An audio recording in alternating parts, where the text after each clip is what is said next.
शन्नो मित्रः शं वरुणः शन्नो भवत्वर्यमा शन्न इन्द्रो बृहस्पतिः शन्नो विष्णुरुक्रमः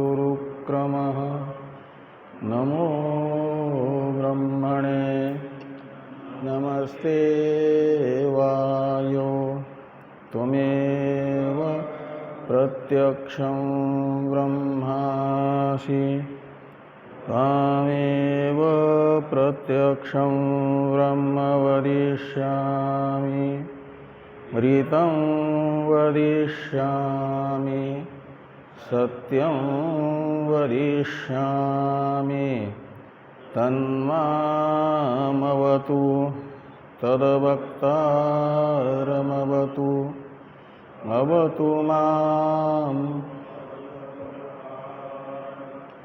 ॐ शान्ति शान्ति शान्तिः। शंकराचार्यं केशवं सूत्रभाष्य कृतौ वन्दे भगवन्तौ ईश्वरो गुरुरात्मेति मूर्तिभेद व्योमवद् व्याप्तदेहाय दक्षिणामूर्तये नमः। ॐ शान्ति शान्ति शान्तिः।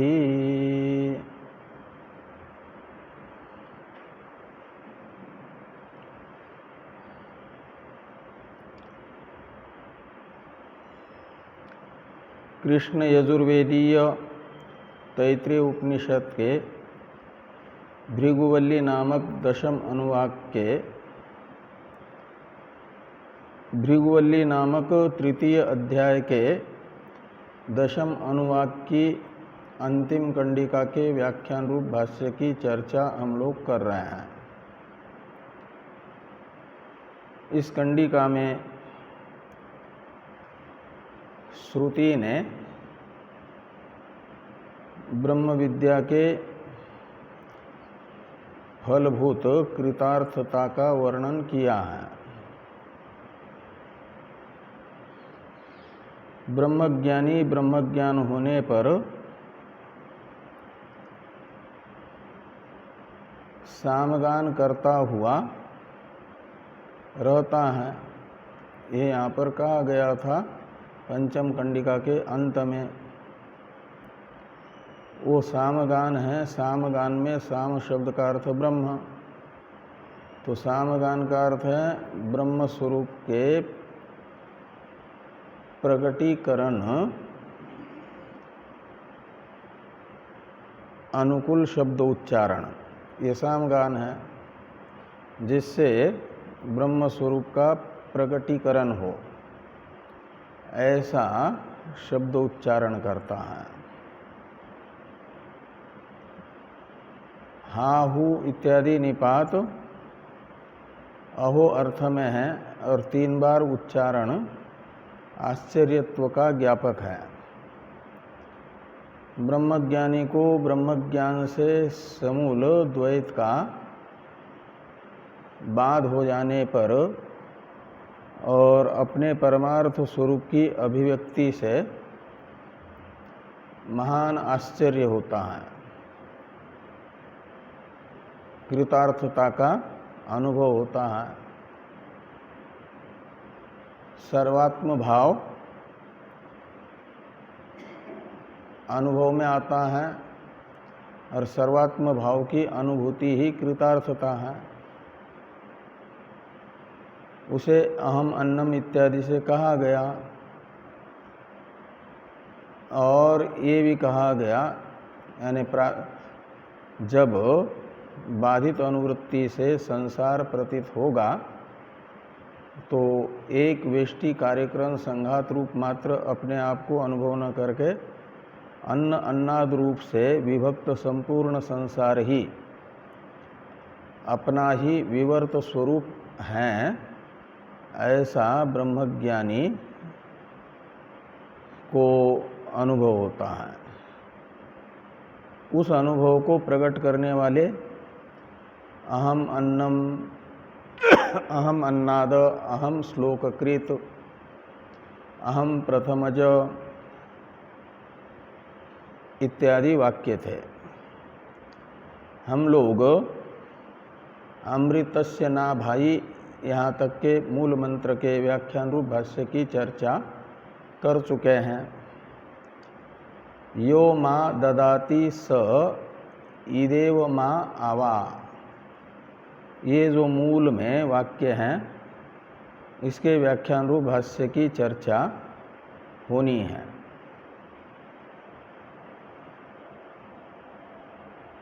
तो भाष्य को देखिए, 167 नंबर पृष्ठ पर तीसरी पंक्ति से भाष्य हैं। यह कश्चिन माँ यानी माम अन्नम अन्नार्थिभ्यो ददाति, ददाति का अर्थ कर दिया प्रयच्छति, अन्नात्मना ब्रवीति स ईद यानी इत्थम, और इत्थम का भी अर्थ कर दिया एवं अविशिष्टम यथाभूतम आवा यानी आवती, आवा इसका अर्थ कर दिया आवती। अर्थ निकलेगा इस वाक्य का कि जो कोई भी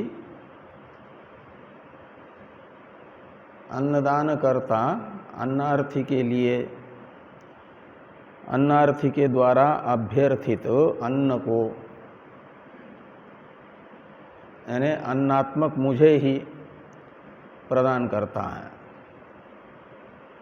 अर्थात मुझे अन्न रूप से बताता है, वह मेरी अन्नभूत मेरी रक्षा करता है। इसे कहा जा रहा है कि स इत यानी इत्थम, इत्थम का भी अर्थ हुआ एवं। तो स यानी वो अन्नार्थी के लिए अन्न प्रदान करने वाला, अर्थात अन्न रूप से मेरा कथन करने वाला। एवं का अर्थ कर दिया अविशिष्टम, अविशिष्टम का भी अर्थ कर दिया यथाभूतम। माम आवा, यथाभूतम कौन? माम। तो यथाभूत जो मेरा स्वरूप है उसका संरक्षक है, उसकी रक्षा करता है। अवति का अर्थ है रक्षति।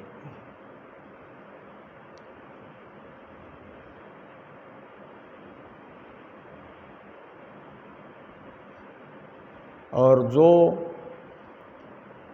यानी अन्नार्थी भी मेरा ही स्वरूप है, अन्न भी मेरा ही स्वरूप है।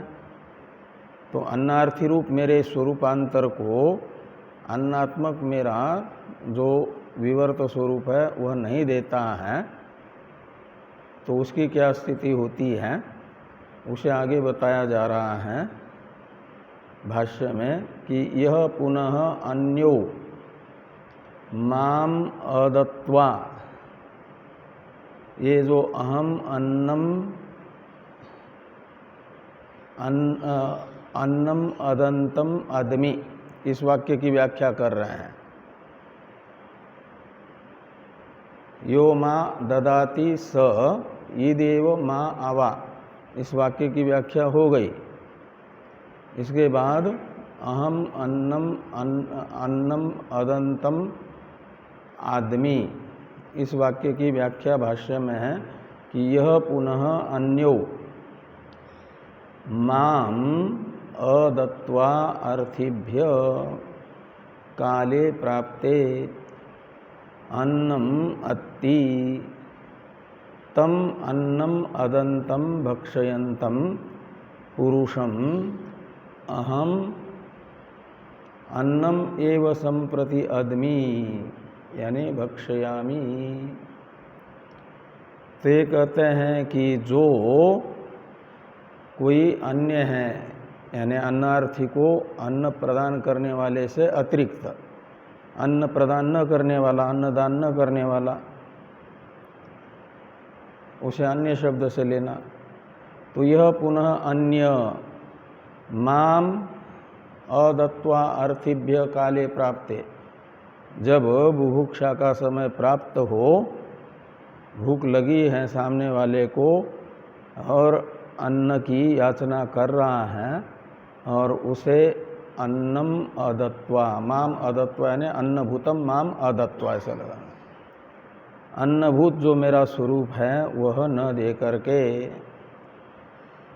क्या करता है, अन्नम अत्ति, स्वयं अन्न खाता है दूसरों को दिए बिना। तो कहते हैं दिखता तो है वो अन्न को खा रहा है, लेकिन विचार करने पर ये निकल आता है कि तम अन्नम अदंतम भक्षयंतम पुरुषम अहम अन्नम एव संप्रति अद्मि, यानी भक्षयामि। जो अन्नदान किए बिना अन्न का भक्षण करता है उसे उसके द्वारा भक्षित अन्न ही वस्तुतः खा रहा है, अन्न उसका आत्ता बन जाता है। तो आदमी यानी भक्ष्यामि, अन्नाद रूप जो मैं हूँ, अन्न उसके पेट में गया हुआ अन्न रूप जो मैं हूँ, यहाँ अन्न को आदमी का कर्ता बनाया है ना। तो अन्नम यानी अन्नात्मको अहम, कौन सा अन्न, वो तम अन्नम अदंतम के पहले ये अन्नम अत्ति, तम अन्नम अदंतम भक्षयंतम, तो तम अन्नम में जो अन्नम है ये अन्नम प्रथमांत है और वो है आदमी का कर्ता। तो अन्नम ये विशेषण माना जाएगा, आदमी उत्तम पुरुष होने के कारण उसका कर्ता तो अस्मदर्थ बनेगा ना, और अस्मदर्थ यानी अहम, और अहम का विशेषण बनेगा ये प्रथमांत अन्नम शब्द। तो अर्थ निकलेगा कि अन्नम अहम अन्नम यानी अन्नभूतम अहम, ऐसा अर्थ निकालना। तम अदंतम यानी भक्षयंतम पुरुषम अहम अन्नम एव संप्रति आदमी। तो अन्नभूत जो मैं हूँ वही उसे खा लेता हूँ, यानी वह आद्य बन जाता है अन्न का ही। ये आगे कहते हैं कि पहले एक शंका करते हैं कि अत्र आहो, अच्छा पहले ये जो द्वितीय पंक्ति में यहाँ था यथाभूतम आवा, भाष्य में है ना, आवा का अर्थ कर दिया आवती।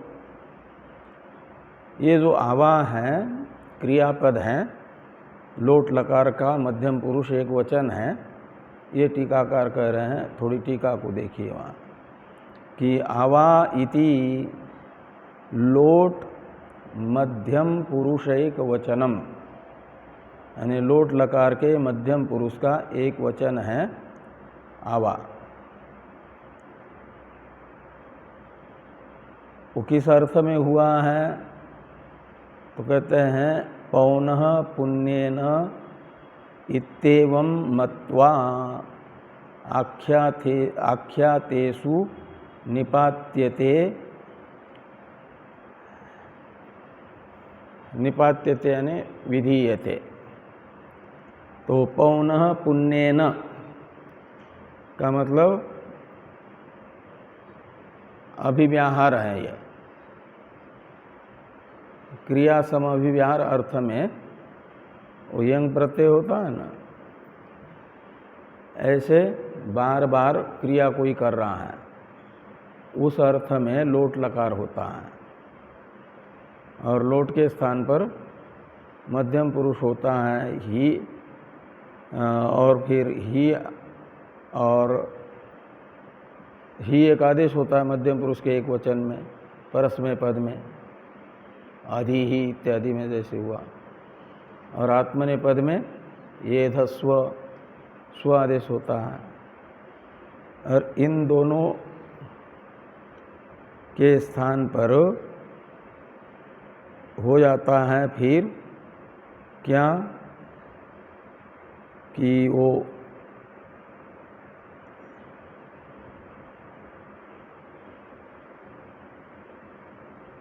वह आदेश हुआ अवरक्षणे धातु के से, फिर वो ही होकर के, वो सब होकर के ये बन गया। एक सूत्र दिया है 12 नंबर टिप्पणी में, टिप्पणीकार ने, उसे देखिए कि क्रिया समभिहारे लोट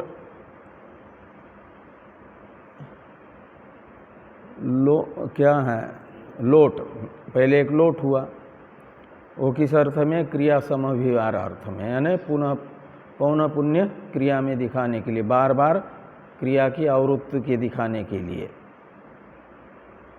और लोटो ही स्वौ, लोटः ये षष्ठी है, तो उसका अर्थ निकलेगा लोट के स्थान पर परस्मय पद में ही आदेश, आत्मने पद में स्व आदेश, और फिर वाच त्वध्वमोहो इति सूत्रेण, अरे त और ध्वम इनके स्थान पर भी वह आदेश होता है। तो इसको लेकर के इति सूत्रेण पौन पुण्य लट प्रसंगे लोट लकार हुआ, प्राप्त था लट लकार, उसके स्थापन लोट लकार हुआ, फिर तस्य ही आदेश, और ही आदेश करके फिर इति अभिप्रायेण आह पौनः पुण्येन इति, तो ही कहाँ गया, तो ही का लोप भी होता है ना कहीं कहीं, वो लोप हो करके बना। तो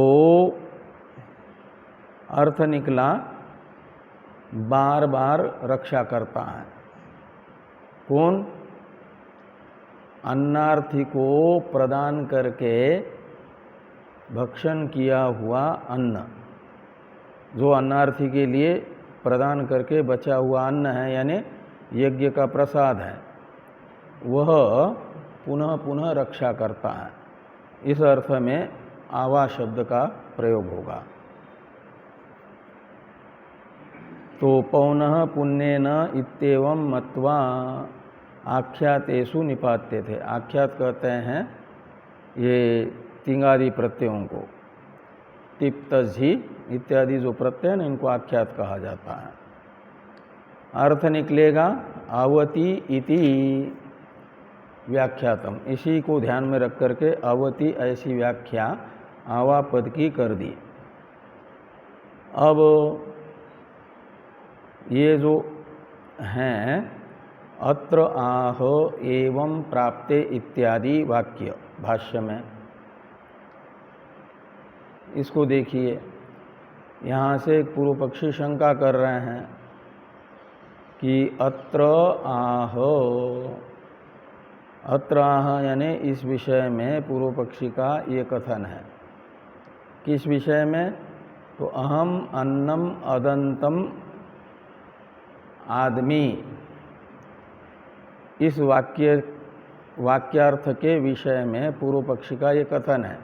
जब इस वाक्यार्थ को सुना पूर्व पक्षी ने, तो उसके मन में ये शंका आई। तो एवं तरही का अर्थ है यदि अन्नार्थी को समय पर अन्न दिए बिना स्वयं ही भोजन करता है, तो उसके द्वारा भुक्त अन्न उसका आत्ता बन जाता है। ऐसी स्थिति है यदि, ऐसी स्थिति होने पर तो कहते हैं अच्छा है कि हम मुक्त नहीं हुए, संसार में हैं, ये बहुत अच्छा है। ये तो विद्वान की स्थिति ऐसी होती है ना। तो कहते हैं तो बिभेमी तरहि बिभेम एवं तरहि बिभेमी सर्वात्मत्व प्राप्तेर मोक्षात्। तो सर्वात्म भाव की प्राप्ति रूप जो मोक्ष है उससे तो हम डर रहे हैं। क्यों? उससे कहते हैं मोक्ष की अपेक्षा उचित है कि अस्तु संसार एव, तो संसारात्मक बंधन ही हमें मंजूर है। क्यों?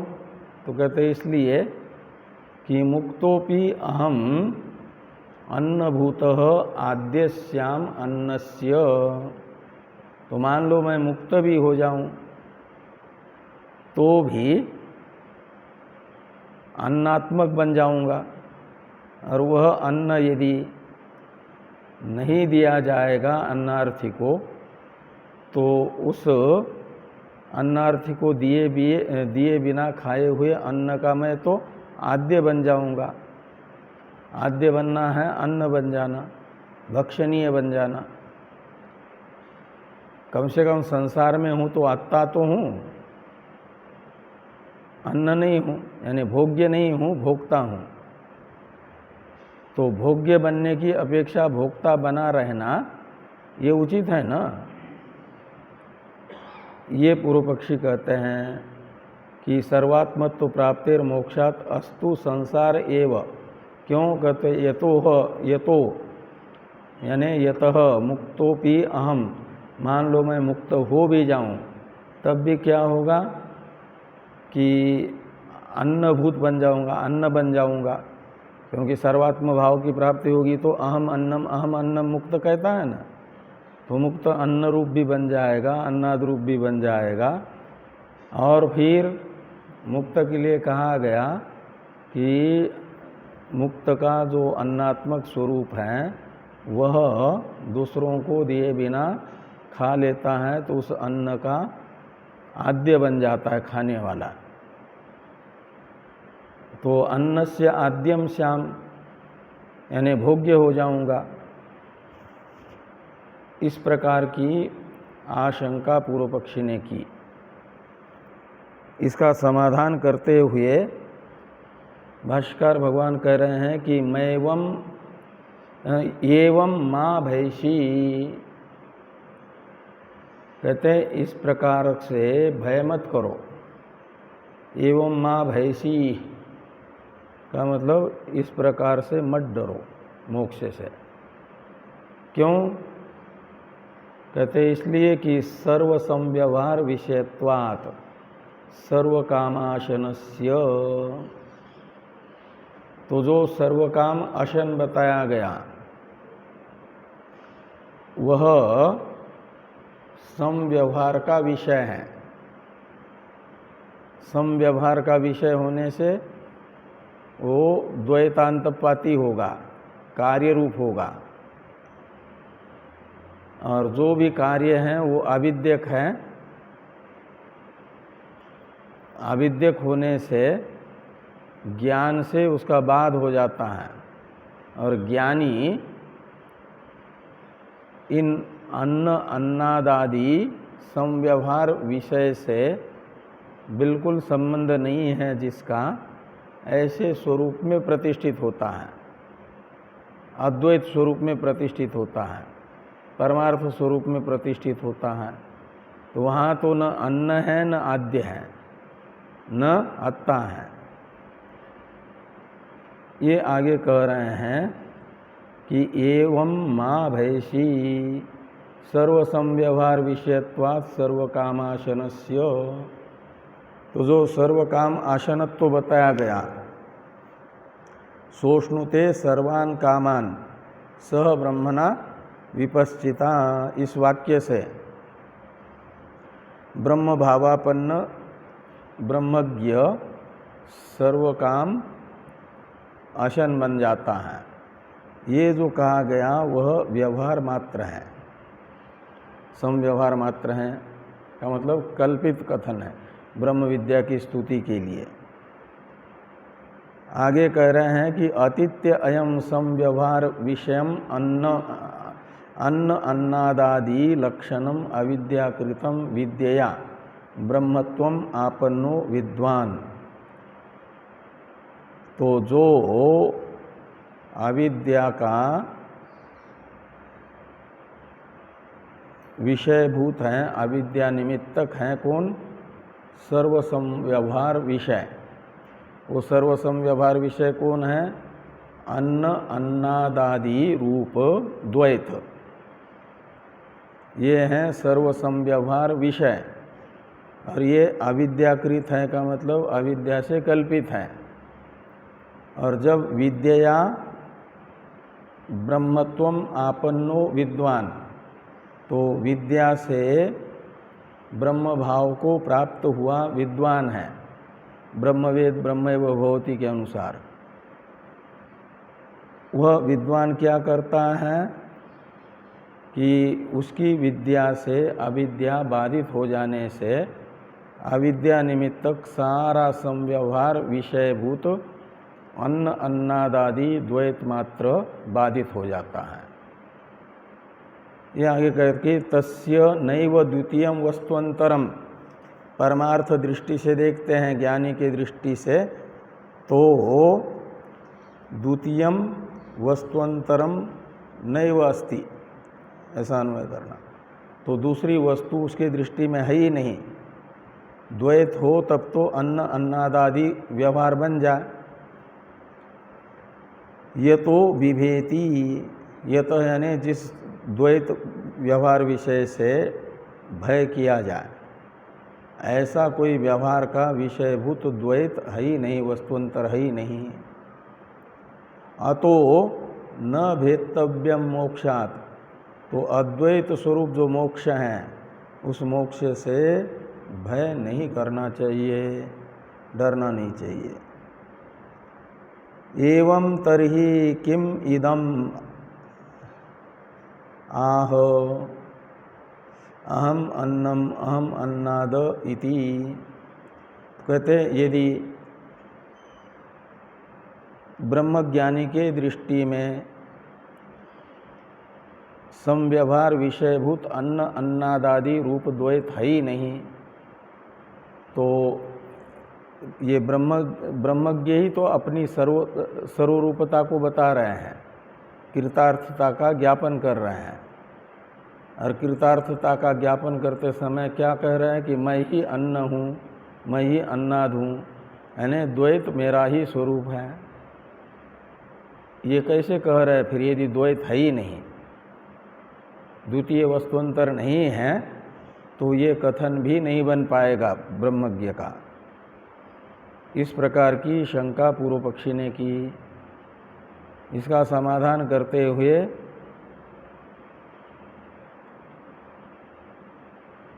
आगे कहते हैं कि योयम उच्यते, योयम अन्न अन्नादादि लक्षण समव्यवहार कार्यभूत। ये अन्न अन्नादादि रूप समव्यवहार हैं, कार्यात्मक। समव्यवहार यानी द्वैत जात। ये जो हैं समव्यवहार मात्रम एव, ये द्वैत केवल व्यवहार मात्र है। यानी जैसे श्रुति कहती है वाचारम्भणम विकार नामधेयम, ये केवल कहने के लिए मात्र द्वैत है, वस्तुतः अद्वैत ही हैं, न परमार्थ वस्तु। ये जो द्वैत हैं समव्यवहार विषयभूत कार्य, वह परमार्थ वस्तु नहीं है, उसकी स्वतंत्र सत्ता नहीं है। स एवं भूतोपि ब्रह्म निमित्तो, स यानी ये जो समव्यवहार है, कार्यभूत समव्यवहार है, वह एवं भूतोपि का अर्थ है परमार्थ रूप न होने पर भी, कल्पित होने पर भी कहते हैं ब्रह्म निमित्तो, वो ब्रह्म निमित्तक है, ब्रह्म ही उसे सत्ता स्फूर्ति दे रहा है, ब्रह्म से आत्मलाभ कर रहा है ये समव्यवहार। इसलिए कहते हैं एवं भूतोपि का मतलब है मिथ्या भूतोपि, ब्रह्म निमित्तो यानी ब्रह्म से ही आत्मलाभ प्राप्त कर रहा है। ब्रह्म व्यतिरेकेन असन, जिससे आत्मलाभ इसको प्राप्त हो रहा है उस ब्रह्म से व्यतिरेकेन यानी भेदेन वह असत है यानी कल्पित है, मिथ्या है। इति कृत्वा ब्रह्म विद्या कार्यस्य ब्रह्म भावस्य स्तुत्यर्थम उच्यते अहम अन्नम अहम अन्नम अहम अन्नम इत्यादि ये सब। तो कहा फिर ऐसा यदि है तो ये ब्रह्म विद्या की स्तुति के लिए कहा जा रहा है अन्न अन्नादादि समव्यवहार कार्यभूत। तो अनादि काल से जो अन्न अन्नादादि कार्यात्मक समव्यवहार चला आ रहा है और उसे भाष्कर भगवान ने अनादि अनंत बताया है। ब्रह्म विद्या के बिना निवृत्त नहीं होता है, नष्ट नहीं होता, इसलिए अनंत है, केवल ब्रह्म विद्या से ही निवृत्त होता है। तो इस प्रकार ये अनादिकाल से चला आ रहा ये जो समव्यवहार वह ब्रह्म विद्यैक निवर्त्य होने से ब्रह्म विद्या की ये महान स्तुति होगी। इसलिए कहा कि ब्रह्म भावस्य स्तुत्यर्थम उच्यते, ब्रह्म विद्या का कार्य जो ब्रह्म भाव है यानी सर्वात्म भाव है, उसकी स्तुति के लिए कहा गया अहम अन्नम अहम अन्नाद अहम श्लोककृत इत्यादि वाक्य। अतो भयादि दोष गंधोपि अविद्या निमित्तो अविद्या उच्छेदात ब्रह्मभूतस्य नास्ति। इसलिए क्या निकल आएगा कि अविद्या निमित्तक जो भयादि दोष है उसका गंध भी मोक्ष में नहीं है। जब विद्या से ब्रह्म विद्या से अविद्या का उच्छेद होगा तो अविद्या उच्छेदात ब्रह्मभूतस्य भयादि दोष गंधोपि नास्ति, ऐसा अन्वय करना। और ये अविद्या का उच्छेद होता है केवल ब्रह्म विद्या से, इसलिए सारे दोषों से रहित निर्दोष ब्रह्म भाव को प्राप्त कर रहा है ब्रह्मज्ञ। तो इसलिए ये जो शंका करनी पूर्व पक्ष की थी वो अयुक्त ही थी ना, कि मोक्ष की अपेक्षा तो उचित होगा संसार में ही बना रहना, क्योंकि संसार में तो हम अत्ता हैं और मुक्त हो जाएंगे तो अन्न के आद्य बन जाएंगे। इस प्रकार का जो भय है यह अनुचित है, अविवेकपूर्ण है।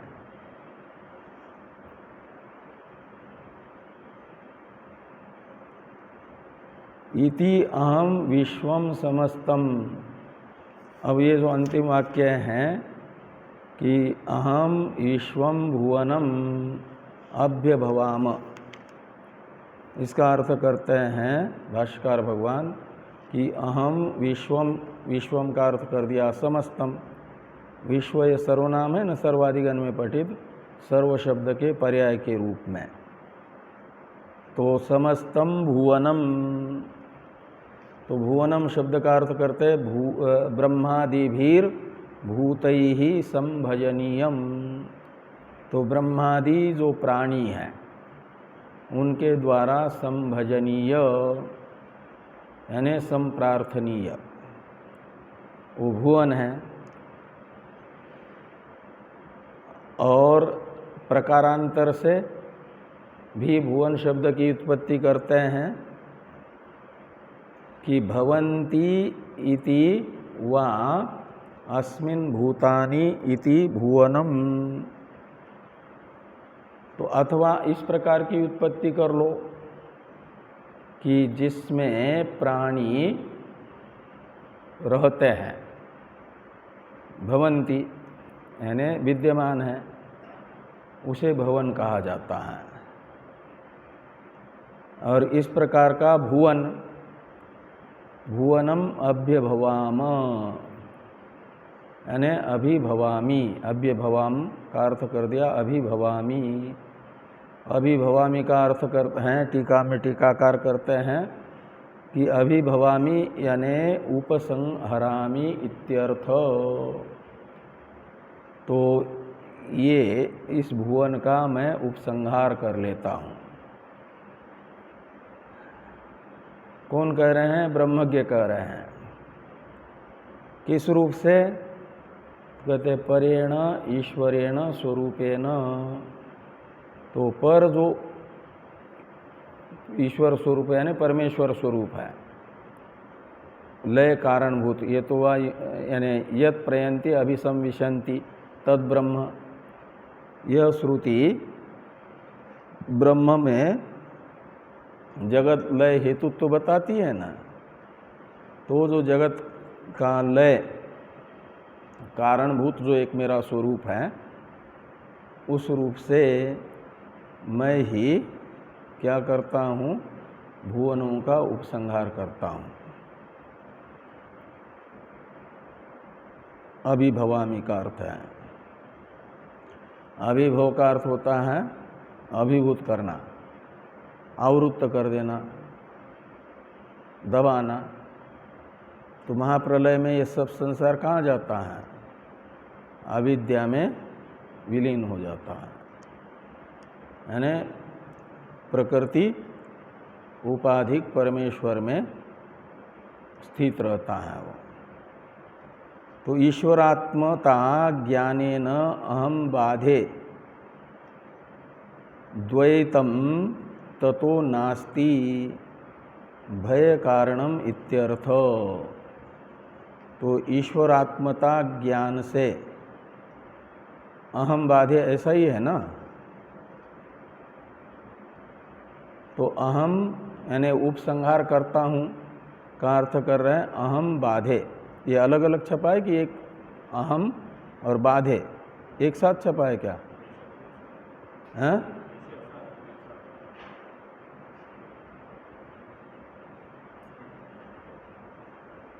यानी ईश्वरात्मता ज्ञानेन अहम बाधे, ऐसा यदि है तो अहम का अर्थ करना पड़ेगा अहंकार, बाधे सती, सती सप्तमी माननी पड़ेगी।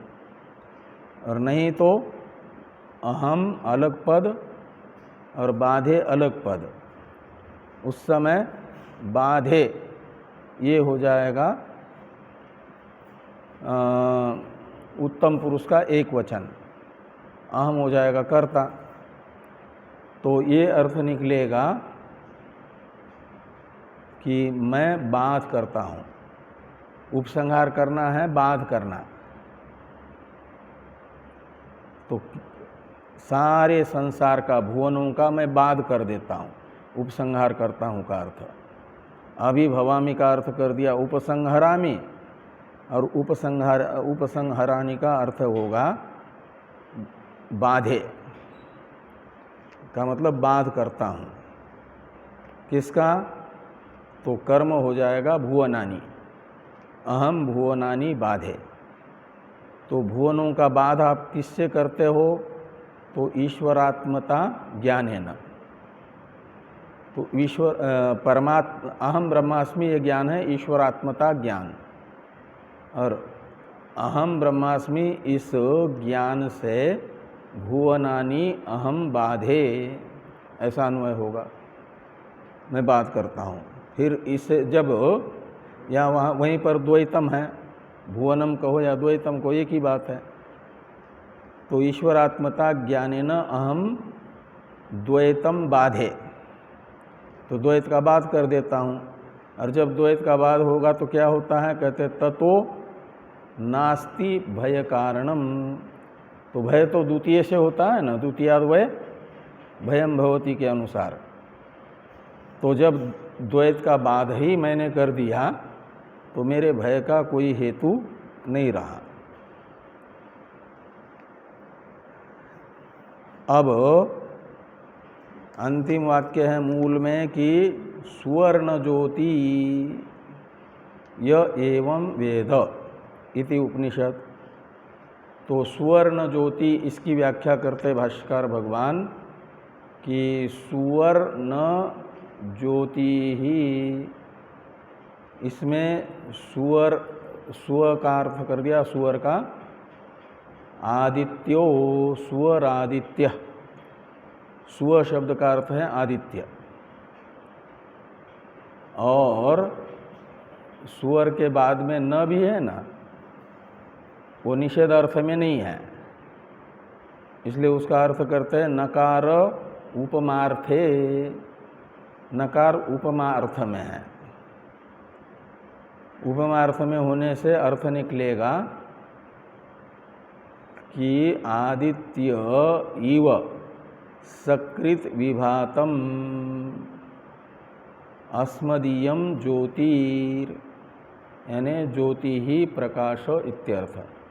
तो जैसे आदित्य की दृष्टि में आदित्य का एक बार उदय होता है, और जो साधक उपासक आदित्य की अहंग्र उपासना करके आदित्य भाव को प्राप्त करता है, उनके दृष्टि में भी आदित्य एक बार उदित होता है। जो आदित्य को अपने से भिन्न समझता है, अपना दृश्य दर्शन गोचर, उसके लिए तो आदित्य का रोज रोज उदय अस्त होता है, कई बार उदय अस्त होगा जीवन में। लेकिन वास्तविकता ये है कि आदित्य की दृष्टि में आदित्य तो एक बार उदित होता है, फिर कभी अस्त ही नहीं होंगे तो उदय भी नहीं होगा। आगे हैं कि ऐसे ही मेरा स्वरूप है अस्मदीयम। विद्वान का ये अनुभव है कि ब्रह्म जो है आदित्य जैसा एक बार उदित होता है, ऐसे बार बार ब्रह्म की अभिव्यक्ति नहीं होती, एक बार ही अभिव्यक्ति होती है। मैं के रूप में ब्रह्म का साक्षात्कार एक बार होगा। तो अस्मदीयम सकृत विभातम अस्मदीयम ज्योति, तो मेरा भी जो चेतन स्वरूप है, चेतन ज्योति है, प्रकाश, वह सकृत यानी एक बार, विभातम एक बार प्रकट होता है। उसके बाद फिर वो एक बार प्रकट हो गया अहम ब्रह्मास्मि वृत्ति में, तो वो क्या करता है, सबको बाधित कर देता है, और सबको बाधित करने के बाद रहता है स्वयं हमेशा के लिए अभिव्यक्त ही। कभी फिर उस जिसका समूल अध्यास बाधित हो गया, द्वैत प्रपंच बाधित हुआ, उसके लिए फिर ब्रह्म का कभी अभिभव होता ही नहीं है। ब्रह्म कभी उस मैं के रूप में अज्ञात रहता ही नहीं है, हमेशा मैं के रूप में स्फुरित रहता है। इसलिए ये कहा कि सकृत विभातम अस्मदीयम ज्योतिर, और ज्योति का अर्थ कर दिया प्रकाश, और वो आत्मा का प्रकाश है, चेतन। अब इति उपनिषद, इसका अर्थ करते हैं कि इति वल्ली द्वय विहित उपनिषद यानी परमात्म ज्ञानम। तो ये जो है वल्ली द्वय से लेना ब्रह्मानंद वल्ली और भृगुवल्ली, द्वितीय अध्याय और तृतीय अध्याय। प्रथम अध्याय तो शिक्षा अध्याय था, तो द्वितीय अध्याय तथा तृतीय अध्याय के द्वारा विहित यानी प्रतिपादित उपनिषद है। उपनिषद यानी परमात्म ज्ञान है। उपनिषद शब्द का अर्थ कर दिया परमात्म ज्ञान यानी पराविद्या। और ताम एताम यथोक्ताम उपनिषदम, ये जो उपनिषद हैं भृगु ने प्राप्त कर ली अपने पिता से। ऐसे भृगु के तरह भृगु ने जिस साधन से प्राप्त की, तपसा ब्रह्म विजिज्ञासस्व, तपसा ब्रह्म विजिज्ञासस्व कहा है ना, इसलिए तप रूप साधन से, विचारात्मक तप रूप जो साधन है, उस तप रूप साधन से आज भी साधन चतुष्टय संपन्न जो अधिकारी होगा वह विचारात्मक तप करके ब्रह्म विद्या को प्राप्त कर लेता है। ये यहाँ पर कहा जा रहा है कि ताम एताम यथोक्ताम उपनिषदम शांतो दांत उपरत स्थितिक्षु समाहितो भूत्वा भृगुवत तपो महदास्थाय, महान तप है इंद्रिय निग्रह, बाह्य इंद्रिय निग्रह, मनोनिग्रह पूर्वक जो वेदांत विचार, ये महान तप है, उसको अपने साधन के रूप में अपना करके यह एवं वेद, जो इस प्रकार ब्रह्म को जानता है, यानी उपनिषदम वेद, वेद का अर्थ है लाभ करता है, प्राप्त कर लेता है। उपनिषद शब्द का अर्थ तो ब्रह्म विद्या है ना, इसलिए यह एवं वेद में वेद शब्द का अर्थ निकलेगा लभते, प्राप्त करता है। कौन ब्रह्म विद्या प्राप्त करता है? तस्य इदम फलम, तो जो ब्रह्म विद्या को प्राप्त कर लिया उसे ये तो यथोक्त फल प्राप्त होता है, यानी सर्वात्म भाव की प्राप्ति होती है, मोक्ष मिलता है। यथोक्तम फलम ओम इति,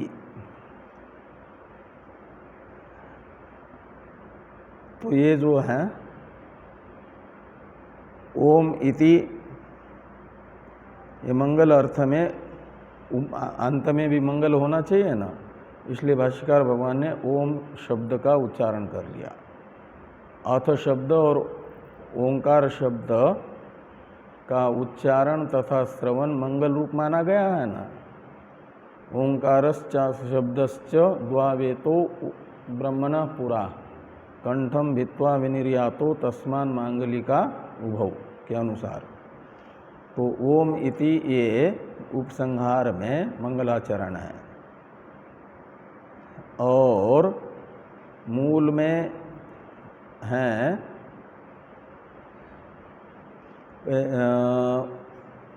पहले ये दशम अनुवाक की पुष्पिका को पढ़ लीजिए।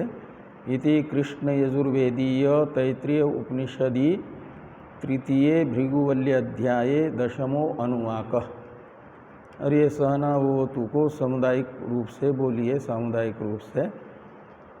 सहनावतु सहनौ भुनक्तु सह वीर्यं करवावहै तेजस्विनावधीतमस्तु मा विद्विषावहै। ओम शांति शांति शांति।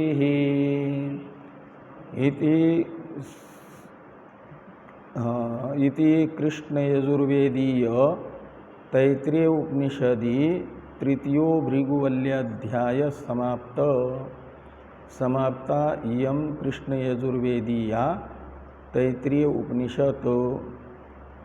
इति श्रीमत्परमहंस परिव्राजकाचार्य गोविंद भगवत पूज्यपाद शिष्य श्रीमच्छंकर भगवत कृतौ तैत्तिरीय उपनिषदि तृतीय भृगुवल्याध्याय भाष्ये दशमो अनुवाकः।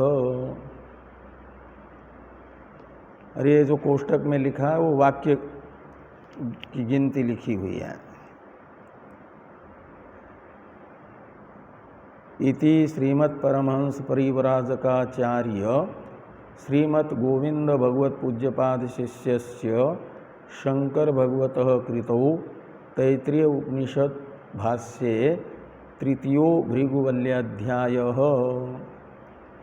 इति श्रीमत् परमहंस परिव्राजकाचार्य श्रीमत् शुद्धानंद पूज्यपाद शिष्य आनंद ज्ञान विरचितायाम तैत्रीय उपनिषद शांकर भाष्य टीकायाम तृतीये भृगुवल्याध्याये दशमो अनुवाकः। तैत्रीयक भाष्यस्य शांकर भाष्यस्य, अच्छा ये एक टीकाकार ने अंत में मंगलाचरण किया है, ये श्लोक भी देख लो। तैत्रीयक भाष्यस्य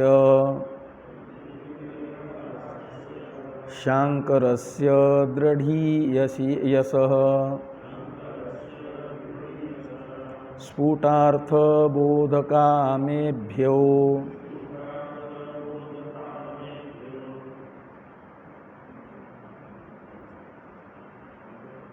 निरमायी सुटिप्पणम्। तो ये कहते हैं कि तैत्रीयक भाष्यस्य, इसके ये दो विशेषण हैं, शांकरस्य और दृढीयसः।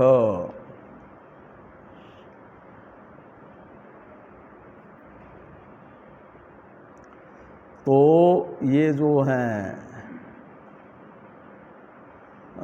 शांकरस्य का तो अर्थ निकलेगा शंकरेण निर्मितस्य, भगवान भाष्यकार के यानी शंकराचार्य जी के द्वारा निर्मित जो तैत्रीयक उपनिषद भाष्य हैं ये दृढीयस यानी बड़ा अभेद्य है, का मतलब दुर्वगाह है, गंभीर है।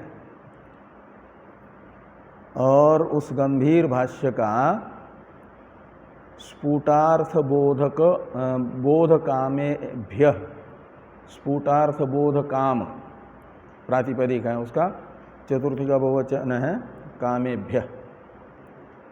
तो स्पष्ट अर्थबोध की इच्छा वाले जिज्ञासुओं के लिए सुटिप्पणम निरमायी यानी अहम निरमायी। तो सुटिप्पणम यानी ये टीका मैंने निर्माण की है, बनाई है।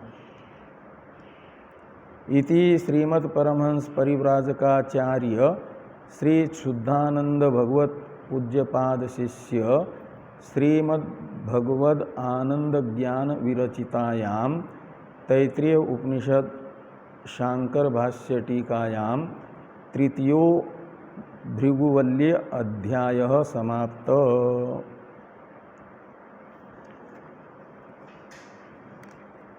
ओम सहना ओम शन्नो मित्रः शं वरुणः शन्नो भवत्वर्यमा शन्न इंद्रो बृहस्पतिः शन्नो विष्णुरुक्रमः।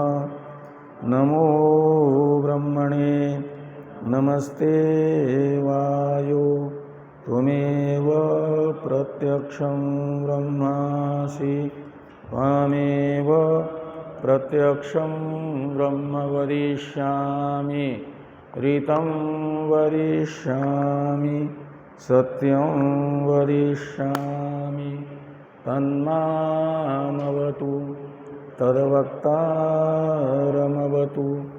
अवतु माम् अवतु वक्तारम्। ॐ शान्ति शान्ति शान्तिः। शंकरं केशवं सूत्रभाष्य